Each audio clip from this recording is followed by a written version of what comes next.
Okay. Um, Good afternoon, everyone. Thank you for coming on time. And I know it was a rushed lunch after those incredible two sessions that we had pre-lunch. I'm Digvijay. I work as the Senior Social Protection and Climate Change Specialist at ADB. I am on secondment from the AFD and Expertise France. Welcome to the session promoting climate resilience, livelihood outcomes of vulnerable households through adaptive social safety net programs.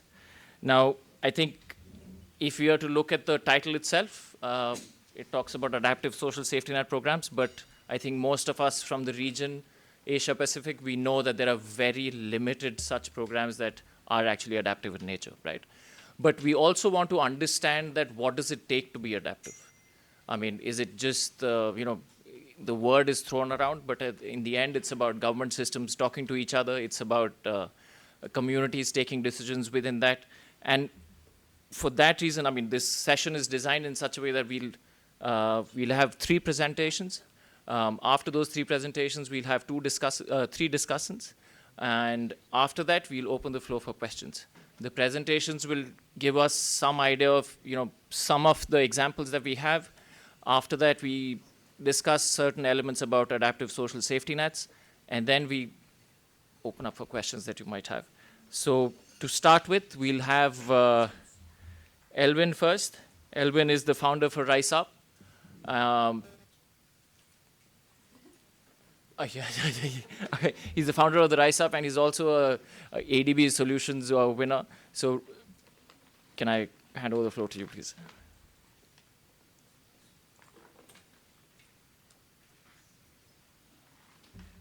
Hello, good afternoon. I'm sure we're all filled with the lunch, right? But yeah, I'm Elvin Aceda. I am a farm boy from Pampanga, Philippines, and I'm proud to be raised by my grandparents. Oh, okay. They told me to be here. Okay. Can I use the other mic?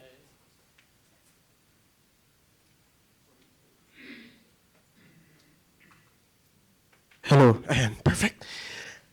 I'm Elvin Aceda. I am a young farm boy from the Philippines, and I'm really proud of this project that we created while I was a student back in the US and returned home to the Philippines to help our farmers, fisher folk, and the young people. Philippines has always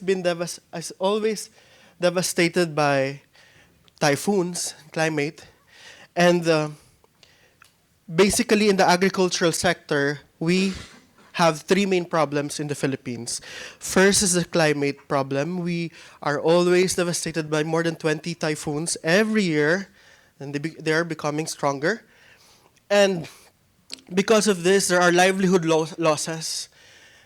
And one of the things that we saw is the lack of market accessibility between the producers, between the farmers, fisher folk, to the market. And lastly, more young people are departing Philippine agriculture. And actually in Thailand, among ASEAN countries, Thailand has the oldest average age of farmers. Next is the Philippines. So what we created in Rise Up is a solution, it's an ecosystem that enables the whole community, government, private sector, and the farmer associations or groups to help each other to create a long-lasting solution. So we organize producers. We have massive financial literacy training program. We created our own modules that will enable farmers to really understand what does it take to become an agripreneur. We also, after the training, they create amongst themselves climate-resilient livelihoods, and also they gain access to financing. We work with rural banks in the Philippines that enable the farmers to fund their projects. And most importantly, direct market access. Whatever the crop, if farmers produce a lot of produce, but if they don't have access, direct market access, it's also a lose situation. And also this create a stable and resilient income for them. And this is facilitated through another startup company that I built with my friend called Sakahon Marketplace. Sakahon Marketplace identifies what the market specifically needs 3 to 6 months ahead of time. So it's a market-driven platform that enables farmers to know what the market needs so that they can also plan, especially in the Philippines. We all know that majority June to September is the rainy season, so we're able to plan ahead as well. So this solution is applicable to many sectors in fisheries, aquaculture, and farming in coastal, upland, and lowland, and among the Southeast Asian nation. Our solution has been replicated in Cambodia, Samoa, and Guatemala. These are among the projects that we do. This is the indigenous people in the southern Philippines. We have the largest graduation of our program there. We have 1,200 beneficiaries in that region. And our financial literacy program, it's not in a concrete classroom, but it's under the trees, mango trees or the coastal areas. So it's a community-based training program that we created for our farmers and fisherfolk. We also do graduation. So after the 1-month training program, they graduate from the financial literacy and they now become eligible to be part of our supply chain. We also, the mayors are also, the mayors, the legislators, the senators, even the military are part of this system to solve this problem. So, and also this is the former Secretary of Agriculture. So from a simple solution, the government has seen that they need to take part in this. So there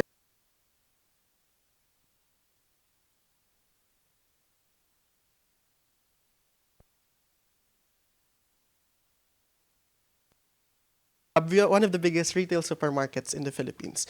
And to scale this, we need not only the public sector, also the private sector, so that more young people will see, that there is a solution for agriculture. Poverty has been a generational problem in the agricultural sector. And it is upon us, the new generation, to break the shackles of poverty. Thank you.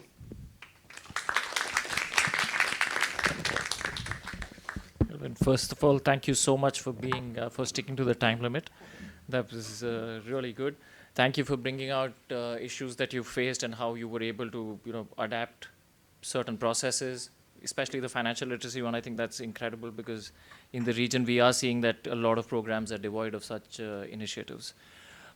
Next, we have Ashraf from the World Food Program. He's the Climate and Resilience Head for the WFP Regional Office. Thanks, Digvijay. I hope I am visible. Good afternoon, everyone. I am Ashraf Amin, Head of Climate and Resilience, WFP Regional Office for Asia and Pacific. And in next 5 minutes or so, I will zoom into 2 keywords from my presentation: livelihood outcomes and adaptive social protection system or social safety nets. So basically, with our new resilience policy, WFP aims at reducing humanitarian needs when the shocks are recurring. And our corporate strategic objective is to reduce the time gap between the emergency response package and the resilience building interventions. So if we can successfully bridge the gap, we can address the structural cause that make certain households to be in the queue of relief every recurring year when they face a shock.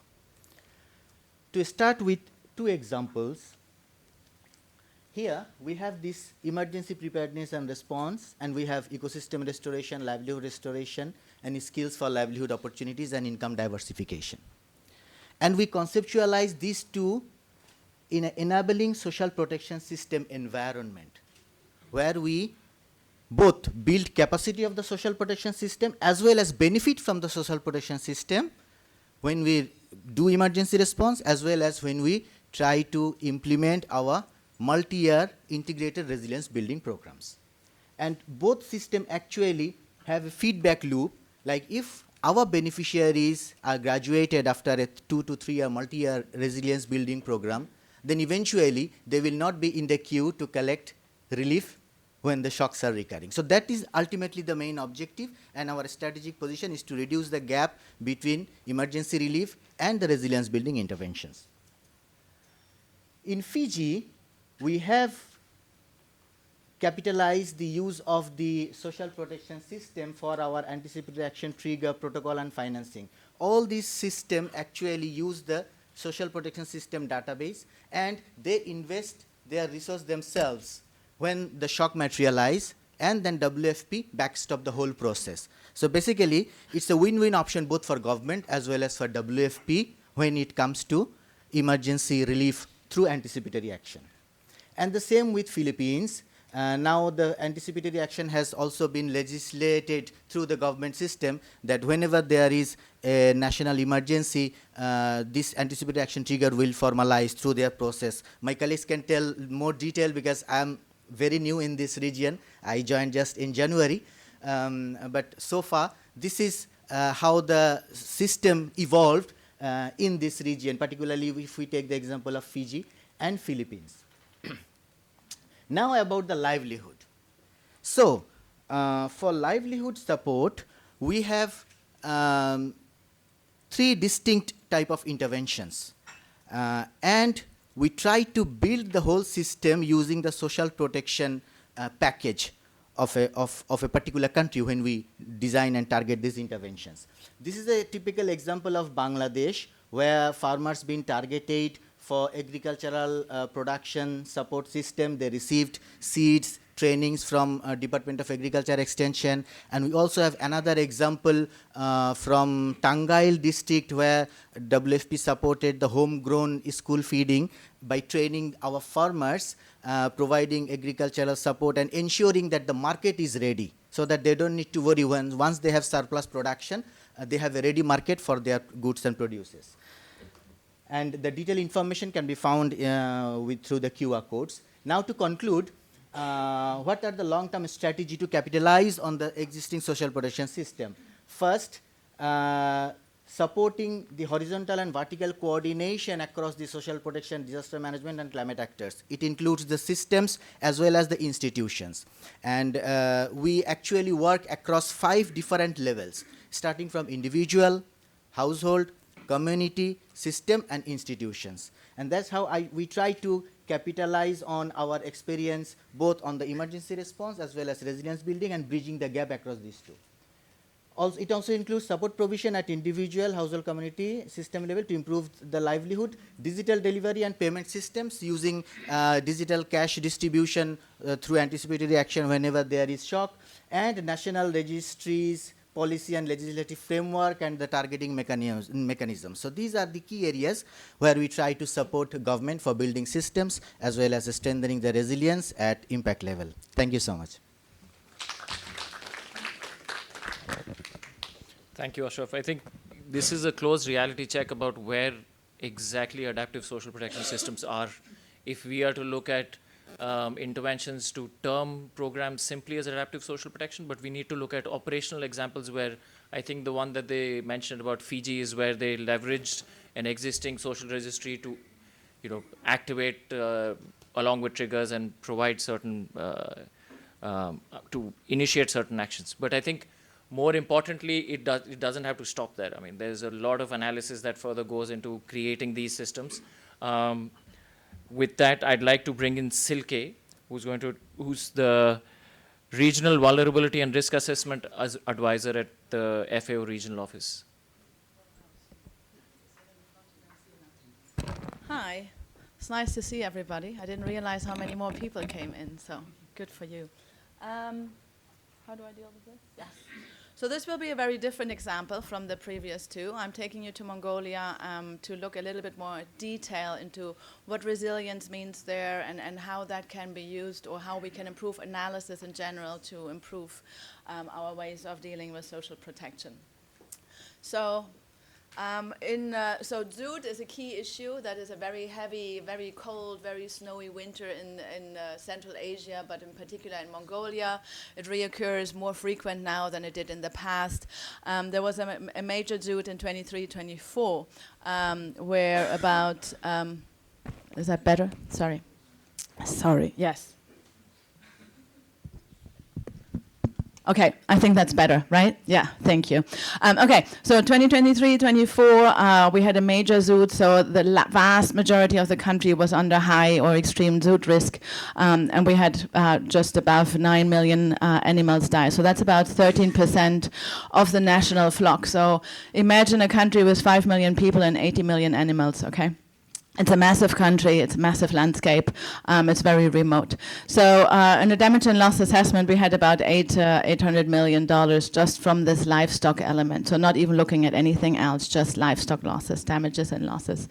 So this is really a structural climate risk, right? It reoccurs, there's multiple elements linked to this, obviously. It's not just the snow and ice, there's more underlying stuff I will get to, but it's really important to look at because it is having a major impact on local livelihoods. So also we're looking at vulnerabilities within that herding population, right? So we have low education levels. This does not mean illiteracy, it just means low education levels, primary, secondary, mid-secondary. There is cooperatives, but there's very low participation that is probably linked to remoteness and distances to be overcome. You have insurance exists, but it's extremely low coverage, unfortunately, for the livestock. And we have a lot of herders that do not prepare for winter.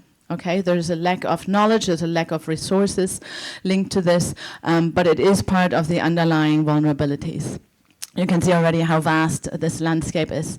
So in 2023-24, we saw in a major resilience assessment we did that only roughly 10% of the population, of the herding population, engaged in winter preparation. That's a fraction of the people who own livestock, right? So also only 17% insured. However, nearly 68, 70% being in debt to maintain that flock, to maintain their livelihood itself. So that's already at base not a very good starting point for extremely harsh winters. So now we're trying to see how we're actually looking at resilience. If you analyze resilience or standard from many frameworks, pick any you want in terms of which you use to analyze your resilience system or resilience framework. So we at FAO, we're using the REMA for resilience measurement. It's a resilience index measurement analysis. It produces an RCI, which is a resilience capacity index. Bear with me for that, you can look it up. It's just about numbers, right? So here, for instance, between 2021 and 24, with that major zoot, we saw that the index came down by about 20 points. So that's quite a significant drop in terms of the resilience capacity. And LLUs are livestock units. I don't know if anybody is familiar with pastoralism here. So it's a number of livestock you need to have to maintain an adult human life, okay? So the LLUs are calculated, it's complex. However, you can see per household, it nearly dropped by half, more than half in terms of the number of animals and livestock units they had available. So quite a significant blow to the livelihoods due to this significant zoot in 2023-24. However, we saw also that those herders that did engage, the 10% that did engage in the winter preparations, had a significantly lower mortality rate. You see it here was 21% compared to about 50-60% for those that did not prepare. So it obviously pays off to prepare for winter if you look at the mortality in the livestock itself. So it's really important that we look at how we actually measure resilience. There's a lot of discussion of resilience looking at assets, looking at elements linked to income and economic things. But however, there's also the need to look at what people actually do with those resources they have available.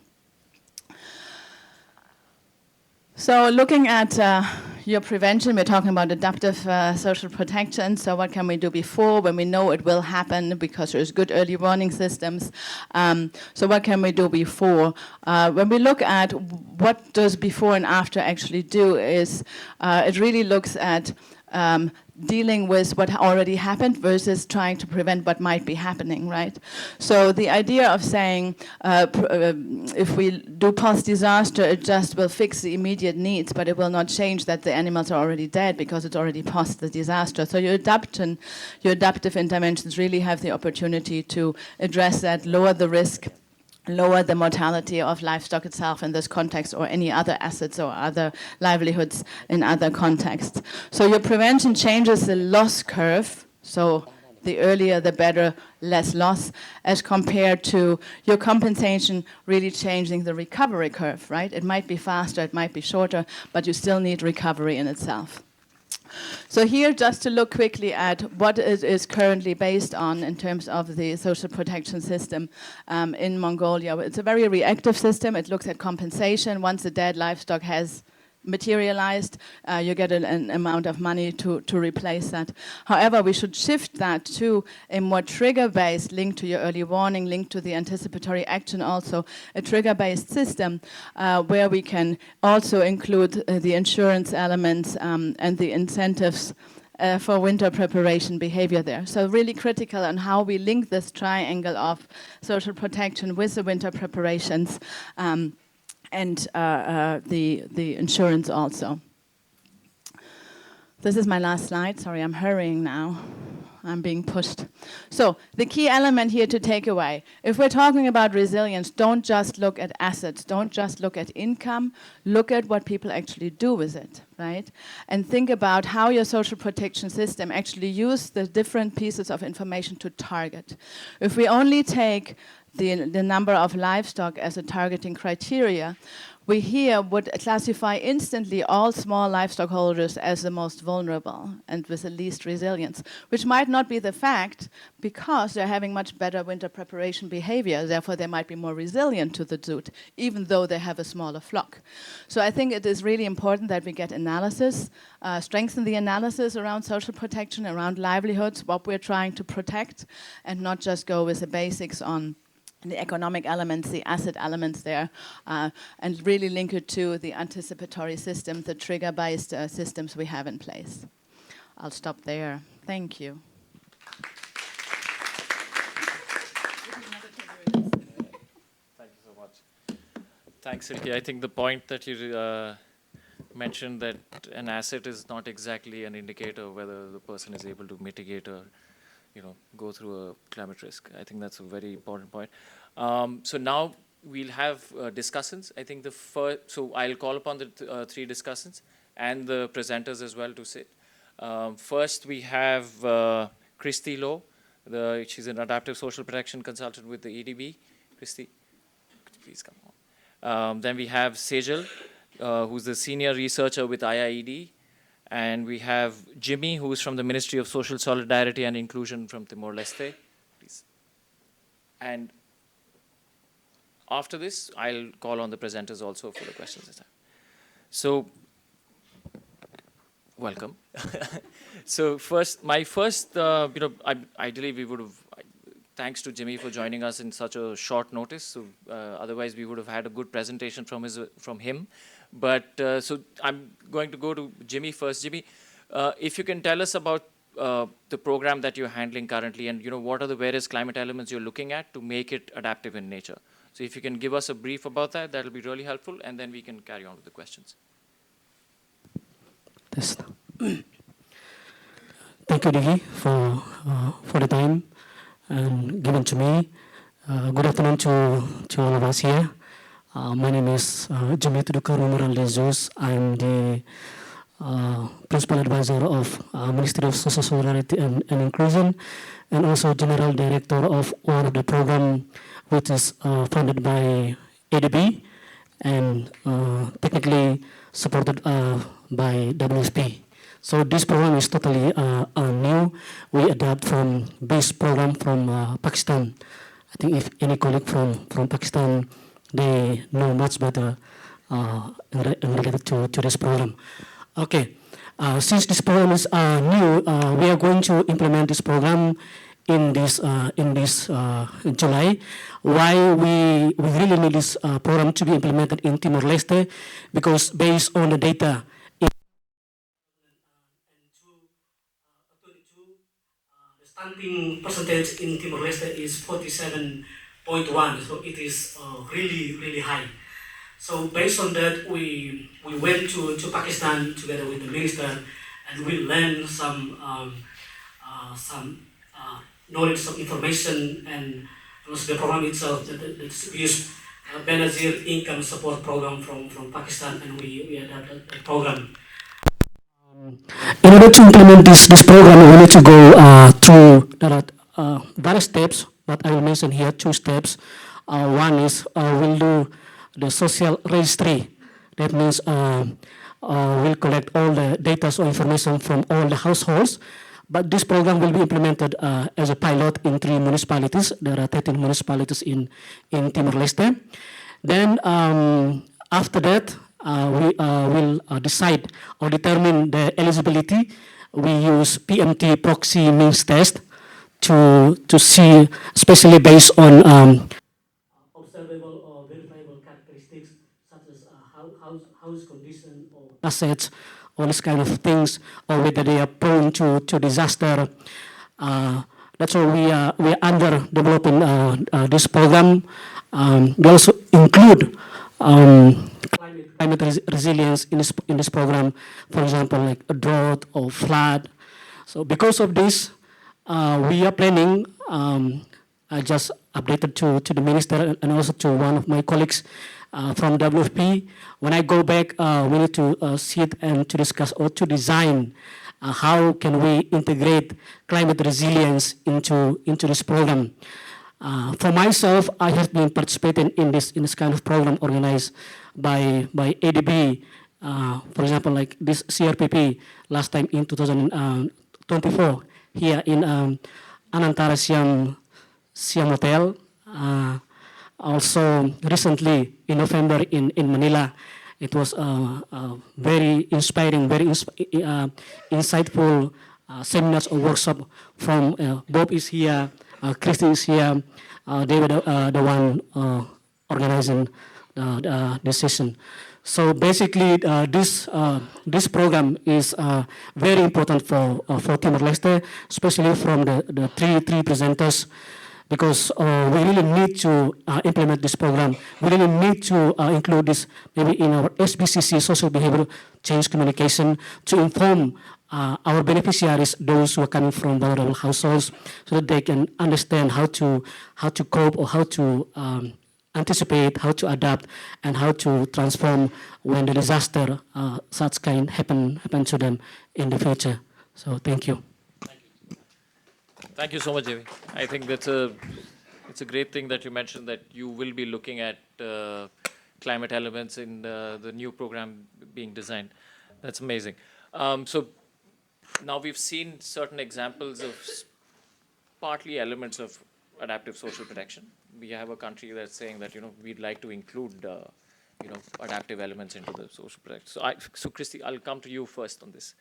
So in your opinion, what are the elements that make up? I mean, what can be built to make an adaptive social protection system, right? I mean, and we're not about dreaming something out there, but I'm talking like practical stuff that can be picked up and can be built upon. So in your opinion, first, the floor is yours. Yeah, thank you, and thanks to everyone who's gone before. It's been a really interesting insights coming through already. But I think the key point that it's so obvious that it seems strange to state it, but we now have had adaptive social protection has been on the agenda for actually quite a few years now within the social protection world. But it's amazing how we still are not seeing climate risk assessments and climate expertise actually being brought in the conceptualization and design phase to make sure that all these investments are actually kind of maximizing their potential. It's not to say it's not being done. There are lots of cases, and of course ADB and World Bank and I mean many others are pushing for this. But at the moment, what I've been seeing in the kind of programs and initiatives that I've been looking at across the region is quite often there are programs that are sustainable livelihoods programs or social protection programs that are acknowledging that climate resilience is a big issue, but they're kind of trying to tweak the design a little bit, but not actually thinking fundamentally about what this means for redesigning what they're doing. And that redesign needs to happen both to address kind of severe, high-profile climate shocks. That's getting some amount of attention, but also we need to be thinking about how to redesign to address the long-term climate stresses and those longer term impacts of climate change. And actually that means something different for adaptive social protection. So, you know, on the kind of shock responsive side, I'm quite struck that there's a number of sustainable livelihoods programs that are encouraging, you know, that there are basically helping households to be able to invest in sustainable livelihood strategies, starting with livestock assets. But then we're seeing that, you know, time and again, those programs are making excellent gains in normal circumstances, and overall they're achieving very impressive household resilience outcomes until a disaster strikes, and then, you know, the floods are so you know, it's not enough just to acknowledge that the risks are there. It's actually a case of thinking, okay, what are then the best assets, you know, in terms of what we provide, what are the assets that actually are resilient to those kind of major shocks that we know will occur at some point, and also what are the linkages that need to be made. So I really liked in the earlier you know, we know that there needs to be better linkages with climate risk insurance, but what does it actually take for the type of participants that we're talking about in social protection programs? What does it take for them to be able to access insurance schemes that are often not well developed with them in mind? So thinking about the subsidized insurance, thinking about transforming that market so that it actually reaches these kind of households is very important. And I also really was very struck in Silken's presentation on you know, the preparedness measures that households can take. There's sometimes much more that can be done, but thinking about how to provide the right types of training and support so that they can take those disaster risk reduction measures is very important. And of course, you know, linking with anticipatory assistance and others that were mentioned also in the previous session. So that's on the shock responsive side, but all of that kind of misses a trick when we're just thinking about how to cope with current shocks.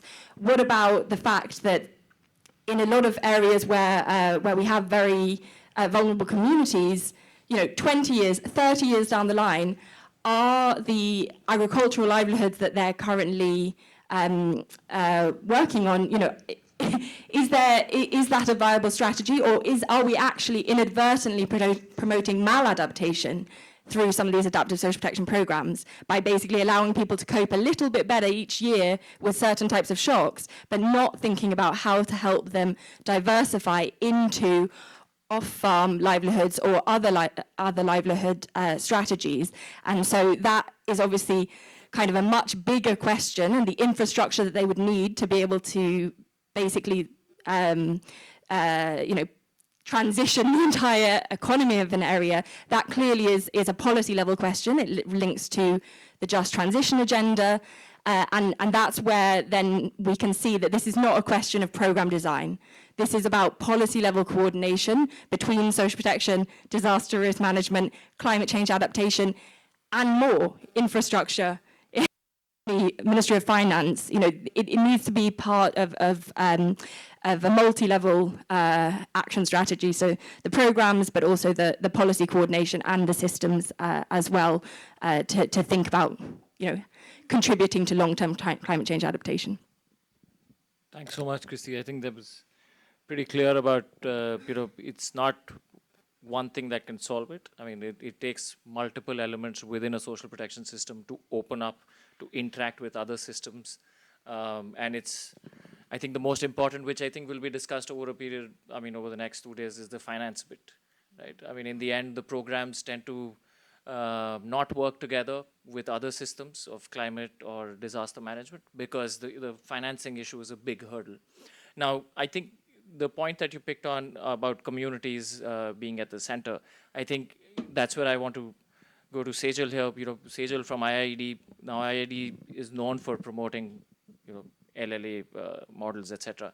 And adaptation is a strong. I mean, most of the linkages that we are seeing in social protection has been to climate adaptation programs. Now, but what does it take for a locally led adaptation model to be more bottom up, where communities are more involved? Because social protection programs, let's say a social safety net program of a public works, right?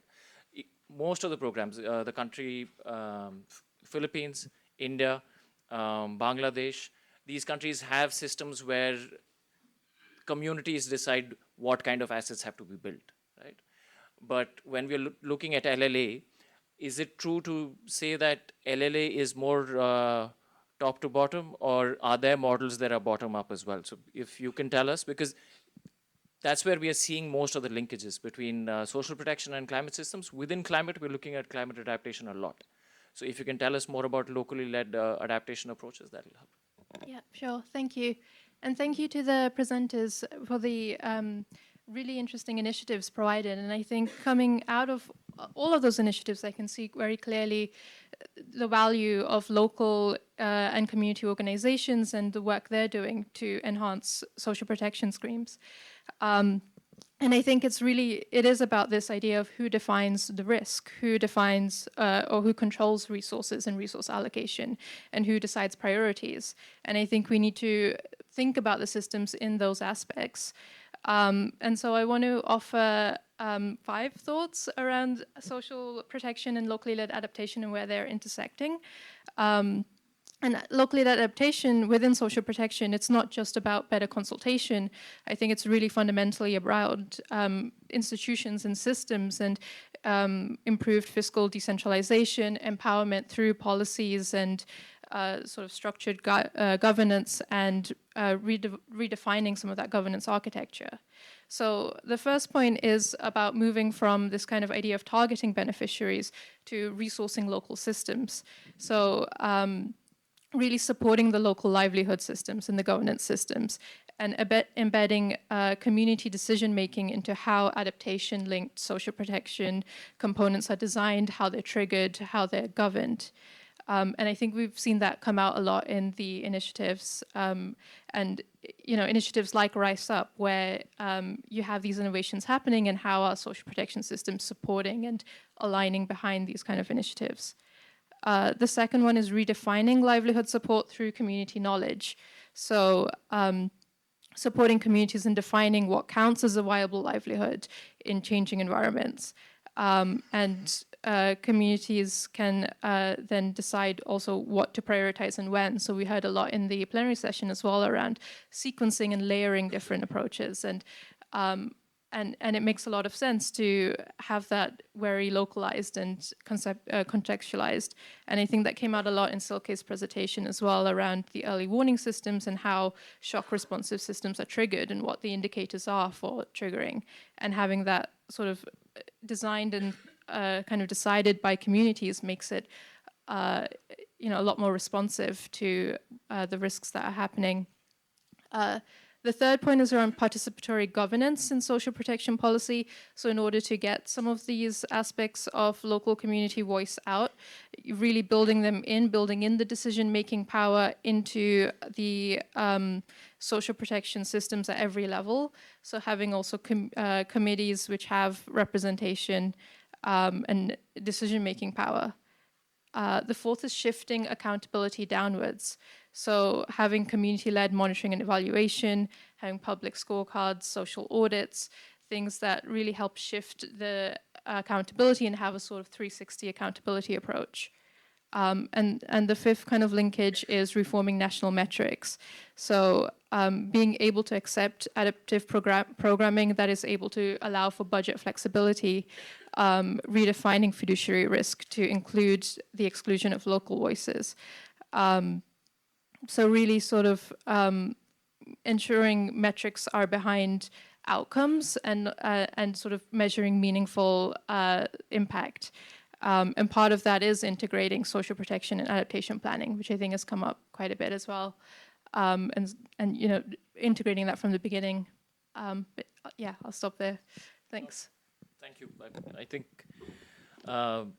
we already see a lot of parallels for convergence as well between LLA principles and social protection principles. I mean, participation, social accountability, these aspects are pretty much embedded in social protection systems, and LLA principles, when they are implemented in terms of programs, they sometimes do have these elements, sometimes they don't.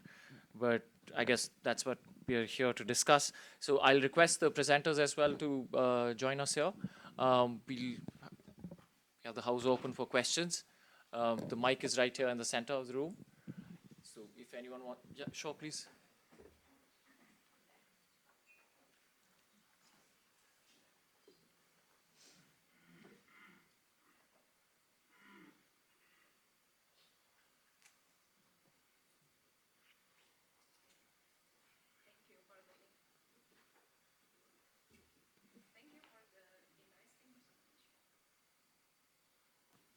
Okay. Okay. Thank you for sharing an interesting presentation. Yeah, I just want to share what we do in our foundation when we working around 40 villages in Indonesia. Actually, we developed like a local initiative through Peace Village initiative. It's like a locally led adaptation, and we facilitate a woman group to lead how to develop climate action, integrate into village development plan and the budgeting. And in our experiences working in the villages in Indonesia, one of the biggest challenges is not technical capacity, but the climate risk awareness itself. For example, like a farmer in the village often do not perceive the climate change as a structural risk affecting their livelihood decisions. And my simple question to the all panelists and the presenter, how do your model address the behavioral and awareness gap before introducing a technical adaptation solution? Thank you. Awesome.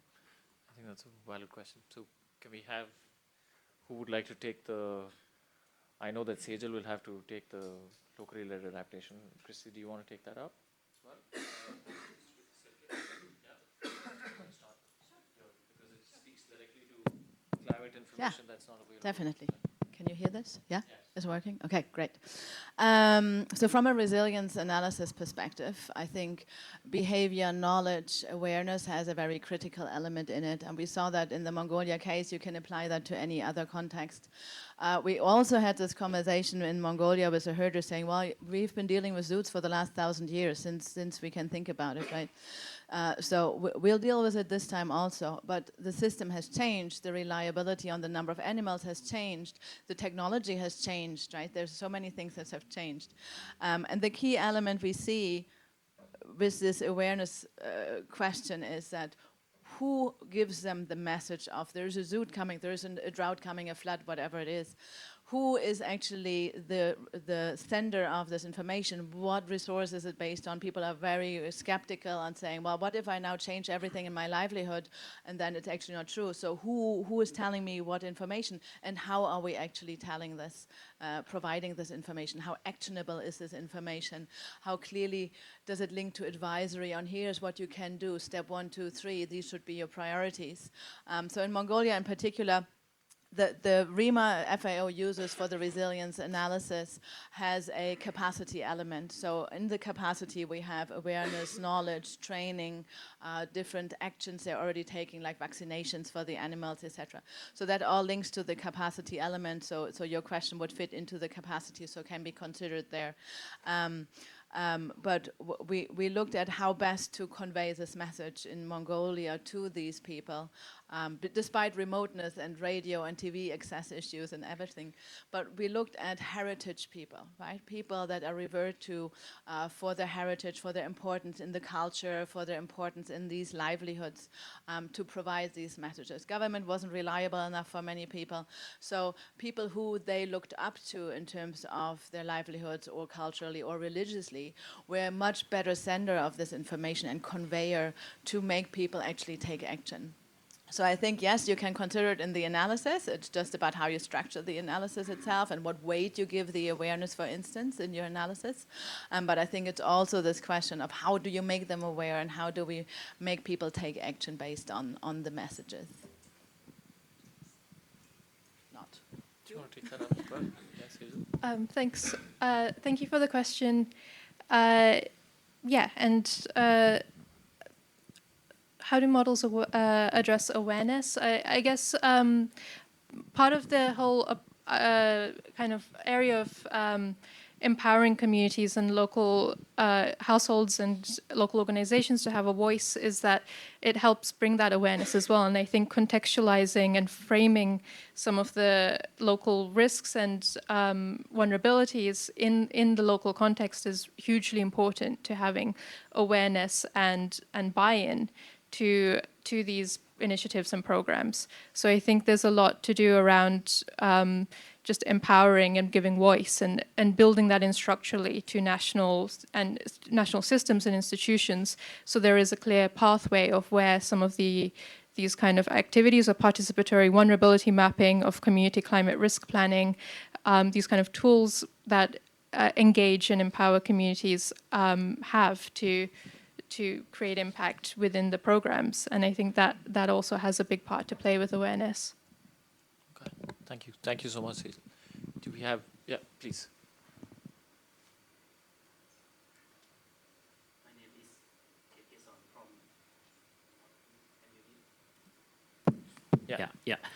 My name is Keson. I'm from Ministry of Health from Lao PDR. I just want to have a little bit more clarification from Alvin from the Philippines. How do you create, or what kind of method that you provide to the local community to have a good perceptions and attitude toward the community resilience? And of course, you are going to create demand first before the community engagement. Can you elaborate more on that, and how the local authority afterward increase ownership and leadership on this framework? Thank you. Thanks for my friend from Laos for that question. Changing the behavior and culture of farmers in the Philippines towards a more collaborative work among each other is very difficult, very challenging, especially when we come in the community. We're very young, and some of them have been telling us, we're already farming even before you were born, and you're trying to innovate our system. Because for farmers and fisher folk, it's always to see is to believe, you know. So what we did was we built relationship with them. It took us quite a time, but they are part of our planning process. They are part of the decision-making process, and we help them. We're just facilitators. We did not go to the community and say this is the best solution. We helped them identify the problems and the possible solution to their problems, and they figured out, it's really this solution. And also, we needed the buy-ins of the local governments, because in the Philippines, it's still, it's being run by different kingdoms or dynasties in every locality. So we're innovating a system, but we need to play the game as well. So we always tell the local governments that we always complement their vision for their community. And they have been devastated by not only climate change or climate devastation, but also man-made devastation too. So they see the changes. And now, from community and grassroots building, now we also got the support of the financial system, because agriculture is also, financing is very vital in agriculture. So we got the support also of the rural banking system in the Philippines. So the bottom line is relationships is very important in community building. Farmers, they've been there for many years. They've been doing the same system, but the new things that they can do can help them be resilient and also make more money for their families. And for the past 5 years, we've seen the changes. We've helped them increase their income 25 to 30% for their household income. And they are now the messengers. They're now the missionaries to the other farmers, sharing the innovation. Nice. Thank you so much, Oga. Yeah. We have 2 more questions. Please just come to the mic. And then after. Okay.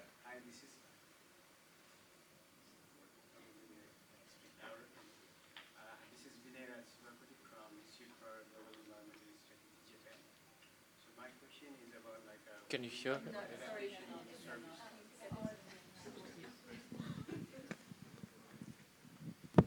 Okay, I think it's working. Thank you so much. Let me restart.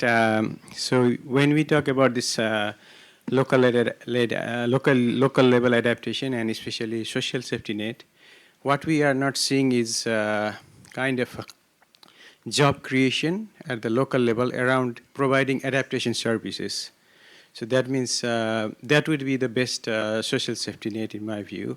So I would like to ask if there are any insights on whether we have done anything related or how we can create adaptation as a service.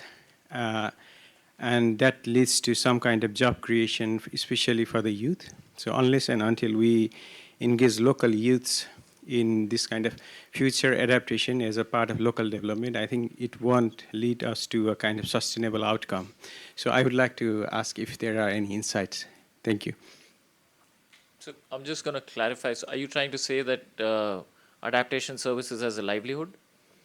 Yeah, kind of. I mean, which like what we see as a model is somebody from outside usually coming and supplementing those kind of services, right? And if we see locally led adaptation principle, what we need is something that should emerge and self-sustain at the local level. So that was my question. Thank you. Okay. Who would like to take that one? Yeah, Ashraf, please. Yeah, we can also pitch in, no problem. Thanks. No, very interesting question. So just to share WFP experience, particularly on the local-led solution as well as youth engagement. So this is a very interesting element that is coming up to achieve ultimate resilience at impact level. So what we do when we select youth beneficiaries, we run 2 types of assessments. First, we try to see the labor market. What are the demands for particular skills? Second, we also run assessment of the capacity of our targeted beneficiary, whether they are going to take up those skill improvement courses and replicate either in a small and medium scale enterprise or job creation. So these 2 assessments inform our program design for livelihood diversification and income generation. And locally led approach, yes, I think previous presentation, other presenters also mentioned that there are hundreds of community-based tools. For WFP, we have community-based participatory consultation tool, which we call CBPP, and we try to identify landscape-based approach and local solution to be implemented by the local people, so that we, in case we do not have regular fund flow, community people can continue those interventions for reducing the risk of climate shocks and other environmental negative impacts. Sure. Thank you. Yeah. Anyone else wants to pitch in? Yeah, thanks. I think when we think back to the presentation from earlier, that category that was around linking ecosystem restoration, conservation, natural resource management with social protection and livelihoods programs, there's a lot of potential, and that there are examples already from the region and beyond of programs that are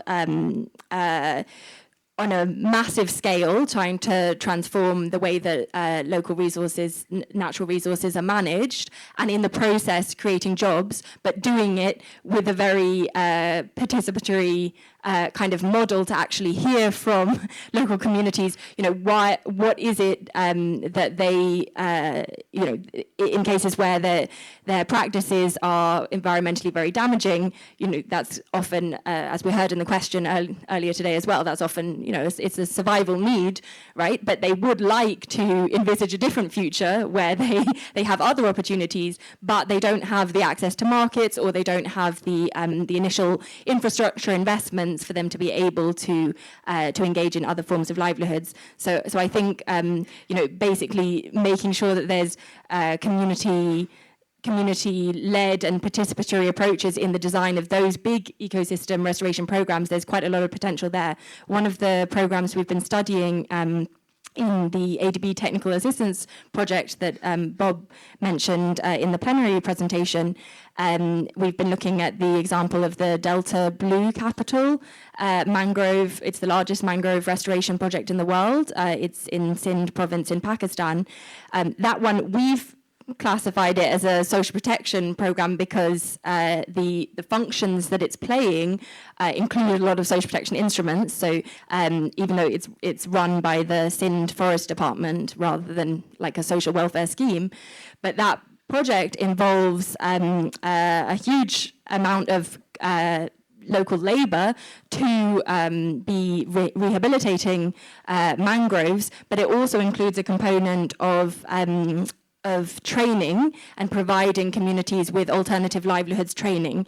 And I'm not going to say, you know, I'm not saying it's a perfect model or anything, but I think combining projects that are working with communities to strengthen the management of natural resources, combining that with actually investments in the training and in the physical infrastructure that they need to access other job opportunities, that can be really key. And I will also just mention that that project from a financing perspective is very interesting because the carbon capture that's being achieved through that 60-year project, I can't remember how many million tons of carbon emissions it's expecting to save, but I do remember that I think it's 15 to 20 million US dollars annually that they're generating in revenue from the carbon credit market that they've been able to link in with, and 40% of that annual revenue goes to the Sindh government, which they can then, in theory, hopefully, invest in other livelihood strengthening projects, right? So yeah, there's a whole cycle there that can be much better leveraged, I think. Not to say it's easy by any means to tap into that market. So the term for it is, I'm guessing, payment for ecosystem services sort of programs, and highly complicated. I mean, it's still being, you depend on upland communities to maintain certain forests or glaciers, etc., and then they get paid for it. That's one way of looking at it. But it's actually a combination of instruments. So the daily wage labour on the public works projects, that's one of the social protection instruments. And then there's also the monthly stipend that's more of a payment for ecosystem services to community members who are taking on the responsibility, the guardianship of the mangroves on an ongoing basis. Although there have been some issues with the delays in those payments. So yeah, not a perfect model, but something to think about. yeah, and it's a bit complex because conceptually, to ask for payment for something that you're relying on, that you've always lived in, certain communities may be okay with it, certain communities may not be okay with it. It's about dignity as well, because we see that as a huge factor amongst communities. So yeah, next question, please, ma'am. I think you had raised your hand. Yes? Yeah?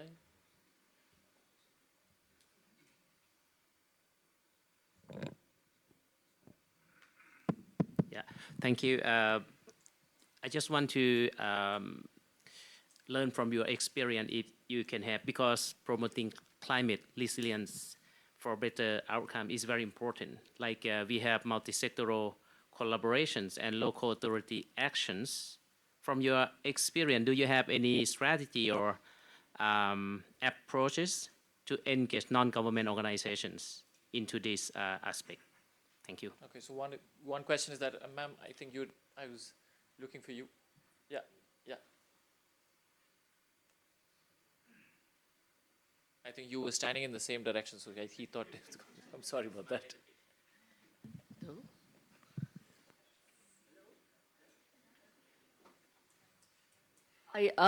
Okay.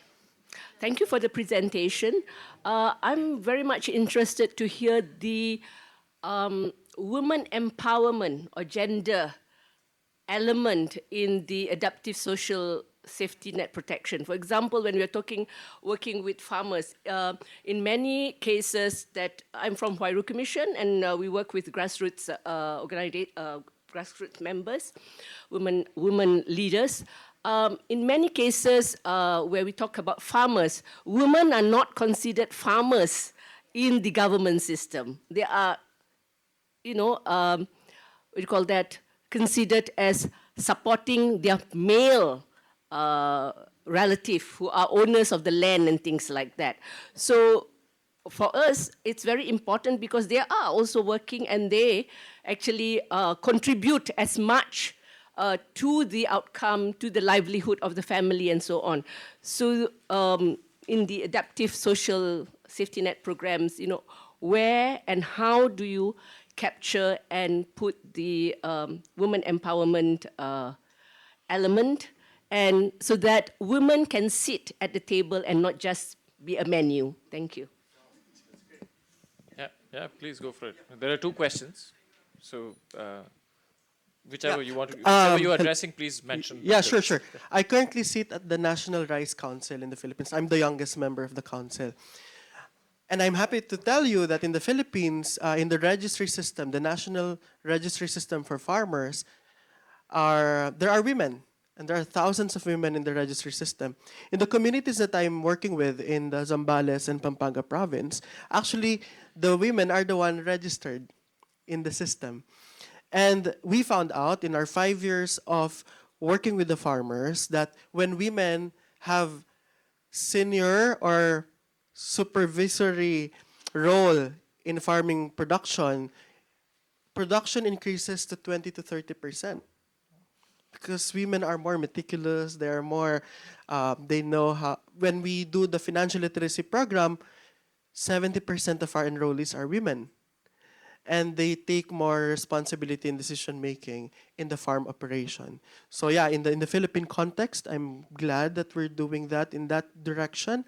Our country is more, in the agricultural sector, we don't really see that kind of, I can say, disparity between women and men, but women have that special role in making sure that we produce better. There are still more things to be done, but I'm happy with the direction of the country right now in terms of that. Thank you.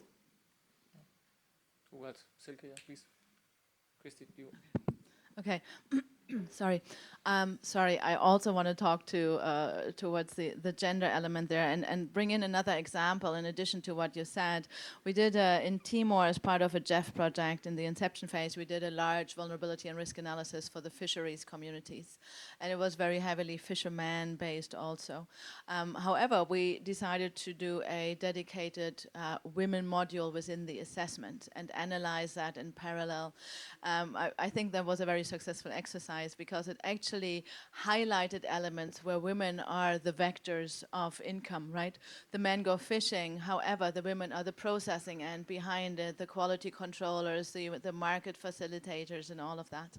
So everybody has a role in the value chain. I'm looking at it from agriculture, right? Largely agriculture.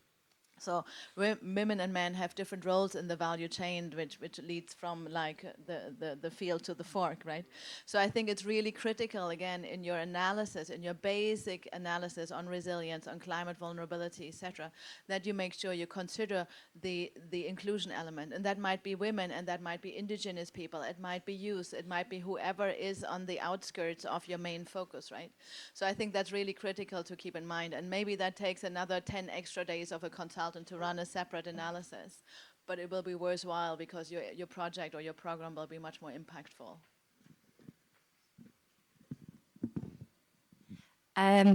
I'll address both, but just quickly to build on what's already been said on the gender question, which is a very good one. I actually think this is where social protection as a sector has a big kind of advantage, or not necessarily advantage, but ahead of other sectors where perhaps a lot of programming has historically been with the big farmers associations or with farmers in general. Social protection at least social safety nets in many countries currently are designed to have quite a strong focus on women, and for example cash transfers very often are made to women within the household.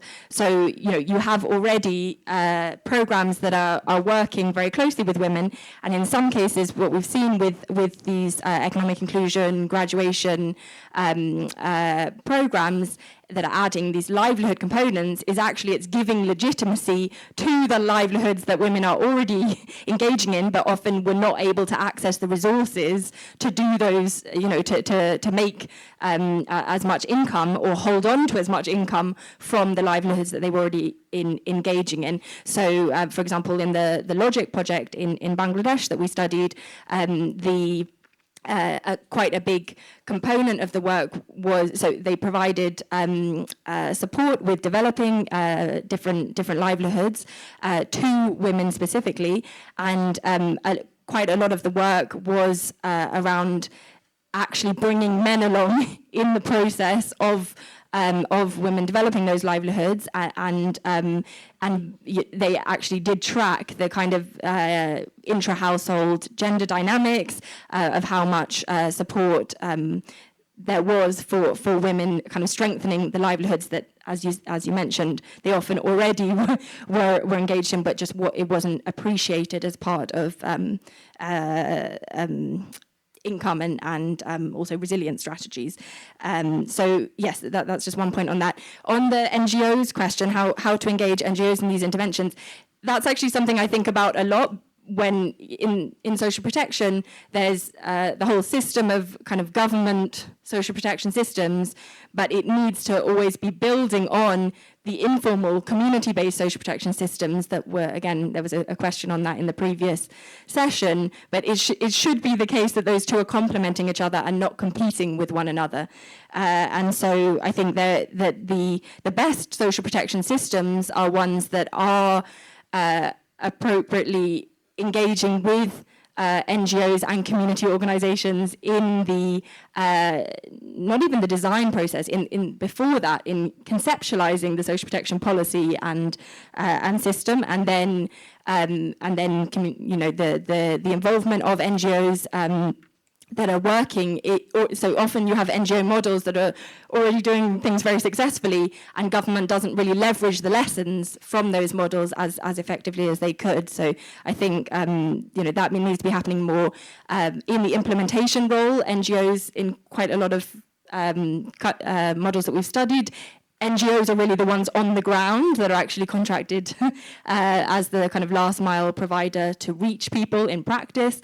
So on the implementation side, there's clearly a very important role, but I would also say the oversight and the governance role that NGOs can play in holding government to account for actual delivery, that if they are involved closely in the community feedback mechanisms that need to be in place, then you're going to have a much more effective government system if you can learn how to leverage those non-NGO perspectives and voices.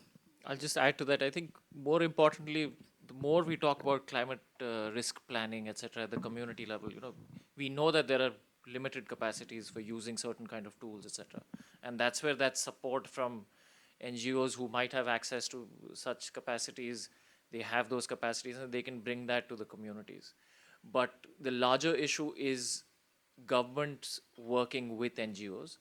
So there are certain countries that have established standards. Like I know back in 2014, the government of India in its public works program initiated something called the cluster facilitation teams, which were selected NGOs. So we spent nearly 11 months in deciding the standards, the criteria for selecting an NGO.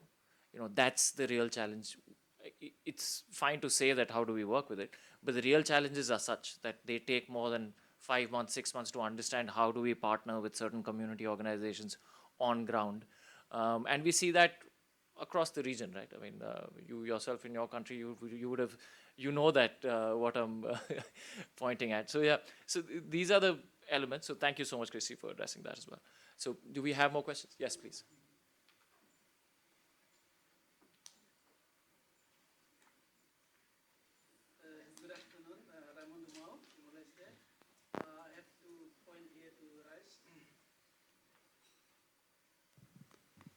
The first one is related to the farming incentive. Just would like to address to the all speaker, if in your activities, do you face any situation that might influence the participation of the farmer, of the youth during the program? If there is no incentive, maybe they don't want to come to join the program. And then the second one is about the young farmer. In some situation, we found that young people, when they graduate from the university, and then they prefer to move to the city, and then they have no longer to be as a farmer to develop in their own villages. So this kind of a situation, I think we need to share if there is any experience that we also need to address in the future. Thank you. And we have one more question. I think someone had raised that. Yes, sir, please. And of course, please. We have time to three.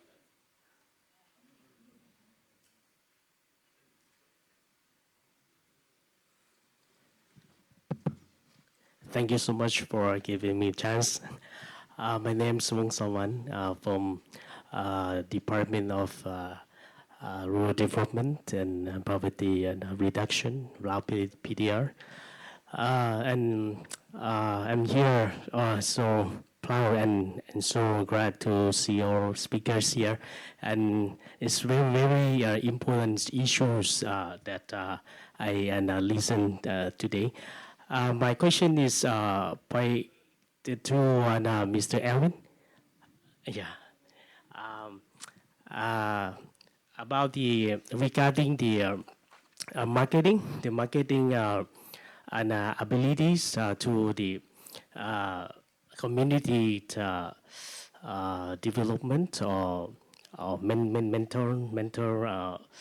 It's kind of how to say that. And I would like to say that in terms of allow PDR,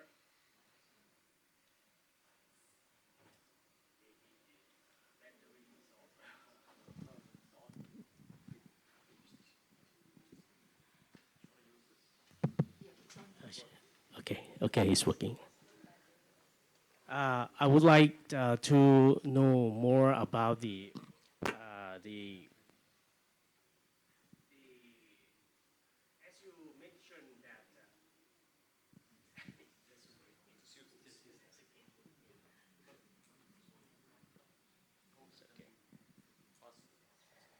as your role, you are standing as the middle from the government and community, and your role is kind of providing a solution for the community, an opportunity for the agriculture production to the market, right?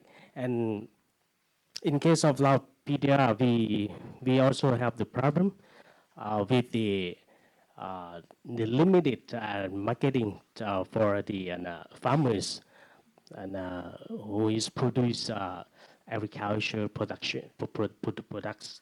And in case of Lao farmers, so we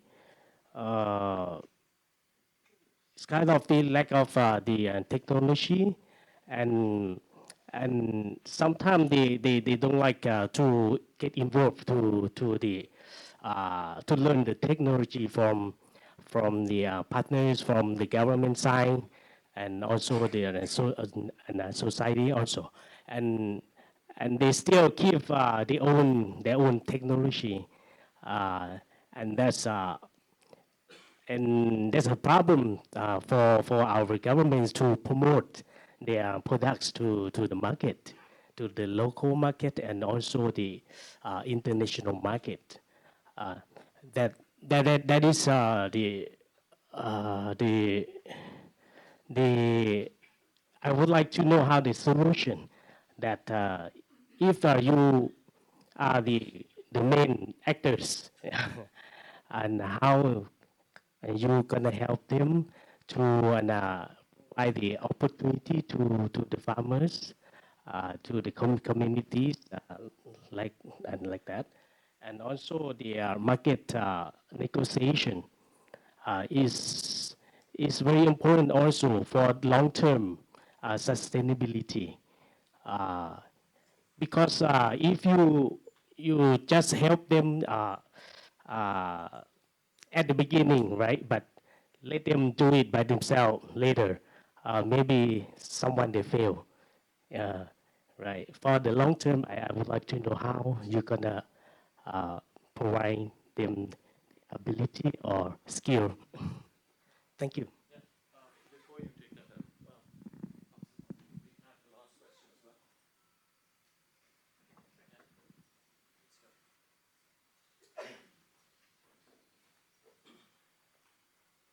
Hi. Can you hear me now? Is it working? Yes.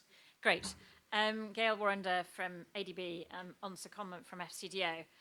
I thought we had a good conversation about NGOs, and then Mr. Rice up. Sorry, I don't know your name again, useless. He also brought in the idea of using the private sector, and then we had a little bit of discussion on policy, but we didn't quite take it. And I'd like to have a bit of a response on how you take the social safety net programs to the next level to become more sustainable and deliver some of the harder stuff, because I think there was a reference to there is this challenge at some point to adapt. You need to make CapEx, capital expenditure investments, which your average social safety net program is not going to be able to afford. So, for example, the farmer in the drylands example with the winter may need to build a bigger storage barn to store the additional food for the winter, or you need an irrigation tank for the water in the summer, or you need to build a shed for your chickens to keep them away from the flood. These are capital expenditure investments that your average social safety net is not going to cover, but ideally you would build in a collaboration, which I think Mr. Rice-up has with the banks, or some sort of private sector program to support that. And also there'd be some sort of policy incentive, maybe tax reliefs, maybe a guarantee to underwrite the bank's lending in this area. So how are people thinking? Because I come from a kind of private sector development, market systems background in agriculture as well as other areas, and Mr. Rice-up's in that kind of space. But how is everybody else moving to expand these social safety net programs so that we can really tackle some of the harder, bigger climate change policies? Okay, got it. I'm glad there's a question from the private sector as well. Yeah, so do you want to start first, and then we can go on to the micro enterprise bit? Sure. Yeah, before I forget, I'm young, but I'm forgetful. Yeah. So I love those questions. They're really the soul of our project. So for the first question about young farmers and farmers, how can we incentivize them? At first, it was difficult for us to invite people to be part of our network, to be part of our program. And the incentive, and we just found out the incentives along the way. So one of the incentives that we do now, if they graduate from our training program, they can now access a 2% annual interest rate for their loans. That is the lowest interest rate loans available now for farmers in the Philippines. It used to be 0, but the government found out, oh, no one is paying, so let's do it for 2%. So if they undergo our training program and they graduate, they get certificate and they can bring it to our partner bank and get access to that inclusive loan. Not only that, they have direct access to government resources. We have good relationship with the Department of Agriculture and other ministries, and also the private sector. If they graduate from our program, so our program is this. So they need to undergo a 1-month training program 4 times in 1 month, so once a week. Our training program is not just 2 days or 3 days, because we found out those training program fail. Because what we need to do in agriculture, especially in the Philippines, is to change the mindset of the farmers, to change the culture. And we found out in our modules, we use 12 modules, and in that module, we also do habit changes. So we help farmers to create a positive and prosperity mindset, not a poverty victim mindset. And we saw results, and the government saw the local government saw results, because now these farmers are paying their taxes. So now the local governments are piggy banking on Rise Up. With the young farmers, for the first time in history, the Philippine government has invested around $10 million a year to give kickstart grant funding for young people who want to engage in agribusiness. So I'm the first national president of the Young Farmers Challenge Club of the Philippines. And we have 5,000 awardees in the whole country. And these awardees, they have their own localized adapted solution. And they're, in average, they employ 3 to 5 individuals. So imagine we've created 15,000 new jobs because of that grant of the government. So bottom line is, yes, private sector can help. We're part of the private sector. We help the government adjust policies that are adaptive to young people, to the climate resiliency livelihood, and also the financial system. And in turn, this creates a long-term solution so that poverty can be solved and more prosperous solutions with the lens of climate resilience livelihood can happen. Okay. Also, given the paucity of time, yeah. No, given the paucity of time, we have another session starting in another 4 minutes. I think Sejal, are you hosting the next session upstairs? Yeah, I know. So we want to address the question you had asked. So can we move on to that one? And I will request the official from Government of Laos, please, sir, if you can have a chat parallelly with Edwin, that would be, I think your question was pretty long to answer that as well. So, Christy, do you want to take the question about the policy about micro enterprises? What do they require apart from the social protection? Yeah, well, no, I think it's a great question and a big question. And in the interest of time, I'll try and condense it down to, clearly this is not on social protection as a sector to kind of solve some of these issues. It's about the contribution that social protection can make within the wider environment.